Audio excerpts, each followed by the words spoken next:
Muy buen día, licenciada profesora Vanessa Pití, de la materia de Derecho Romano, mis compañeros y mi persona, Ladies González, Mario Grajales y mi persona Spencer Atencio, estamos para hablarle de los hechos jurídicos.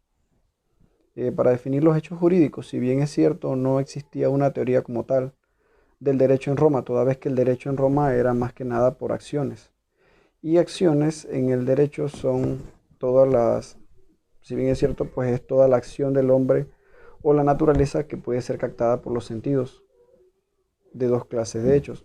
Los que interesan al derecho, que son todas aquellas que tienen consecuencias jurídicas, que a su vez pueden ser producidos naturalmente por voluntad del hombre, actos ilícitos y actos lícitos. Naturalmente se entiende por denominados hechos jurídicos, por voluntad del hombre, que son todas aquellas que si bien la palabra lo dice, que el hombre lo hace por voluntad propia. Que en este caso pues nos remitimos a las imágenes, que bien sean los negocios, el matrimonio, que son decisiones por voluntad propia. En el tema de actos ilícitos, se entiende por todo aquello que está prohibido por la ley o vulnera el derecho de algún tutelado o de cualquier otra persona. Y los actos lícitos son todos aquellos actos jurídicos que no conllevan consecuencias de la misma. Los que no interesan al derecho son las que no producen consecuencias jurídicas. Entre ellos hablamos de los negocios o actos jurídicos del negocio, pues como utilizamos la imagen, en el tiempo de Roma, si bien es cierto, existían los negocios entre esclavos y demás, de vender o adquirir esclavos. Se entiende que la palabra negocio viene del negotio, que significa que no hay ocio y que el mismo es producido por el placer del dinero y no por algo espiritual. Estaré abordando el tema con respecto al hecho jurídico. Dentro de ella, la clasificación de los hechos jurídicos. El hecho jurídico son las consecuencias dentro del ámbito del derecho. Estas pueden clasificarse o dividirse de la siguiente manera: según su agente productor, según se necesite para concretarse uno o más sucesos, según la consistencia en una acción u omisión, según se necesite en uno o varios sucesos, mediante las consecuencias derivadas por la ley, según su agente productor, pueden ser naturales o humanas. Aquellas naturales, un ejemplo de ellas es las inundaciones, las tormentas, también la caída de granizo que dañen un bien, ya sea una casa o un vehículo. Estas se convierten en jurídicas siempre y cuando estén cubiertas por una aseguradora que se haga responsable del daño o que cubra los daños de este bien material. Aquellas humanas suelen dividirse en involuntarias o voluntarias. Aquellos involuntarios son el nacimiento o la muerte de una persona, también causadas aquellas involuntarias por el sonambulismo, entre otras, mientras que las voluntarias se subdividen en lícitos o ilícitos.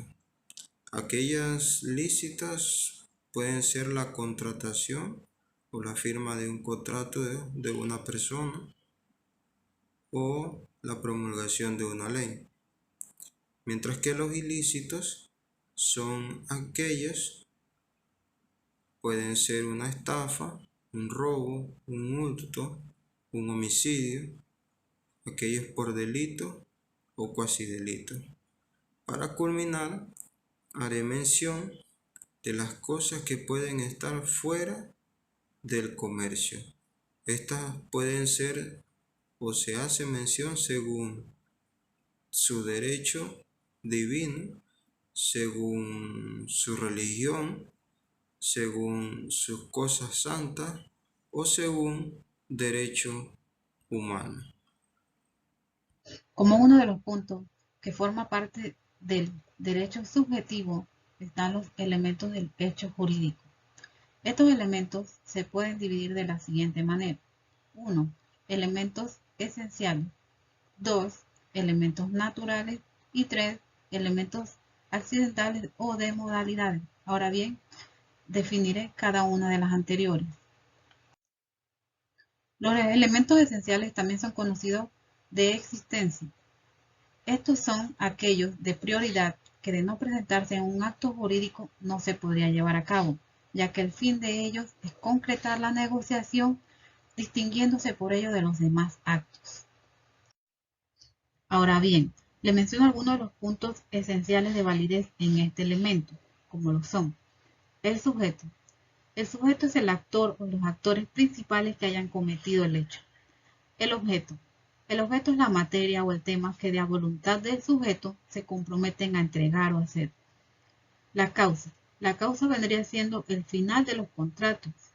Y la forma. La forma es el consentimiento expreso de resolución de obligaciones y derechos mediante un documento. Ahora les hablaré sobre los elementos naturales. Los elementos naturales son los que se encuentran por naturaleza en cada negocio jurídico, a menos de que sus actores lo eliminen, por lo que bien les menciono lo siguiente. Las garantías de evicción. Las garantías de evicción son de titularidad de la cosa. Y los vicios redhibitorios.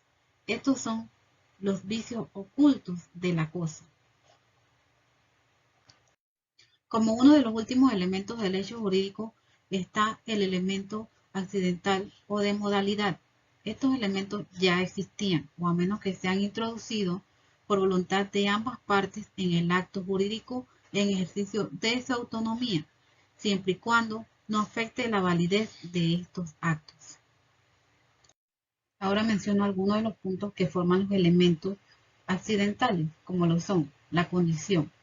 Es a la que depende la existencia del nacimiento, como la extinción de los derechos y las obligaciones. El plazo. El plazo del acontecimiento futuro, que tiene la finalidad de fijar el cumplimiento de las obligaciones. Y el modo. El modo es cuando se impone al negocio la adquisición de un derecho que tiene la finalidad de conducir su ejecución. Ahora bien, le menciono otro de los puntos importantes que conforman el derecho subjetivo, como lo son las cosas y su clasificación. Los derechos reales se enumeran dentro de los derechos objetivos, lo que se refiere la conducta titular de las cosas que son otorgadas por las diferentes facultades. Ahora menciono sobre las cosas. Res. Res es cuando los objetos del mundo exterior pueden ser de utilidad para las personas. Res in comercio son cuando las cosas son de apropiación de particulares. Res extracomercio son cuando las cosas no son de apropiación por particular. Es decir, las cosas pueden estar fuera del comercio por derecho divino o por derecho humano. En otro punto se retomará de cómo pueden estar las cosas fuera del comercio.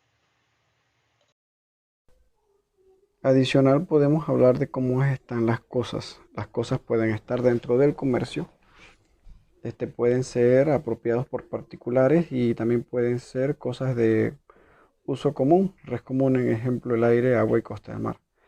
Entre las que pueden estar apropiadas de uso común más bien, eh, serían cosas públicas pertenecientes al pueblo romano, como en este ejemplo están las calles, los muelles y los edificios romanos.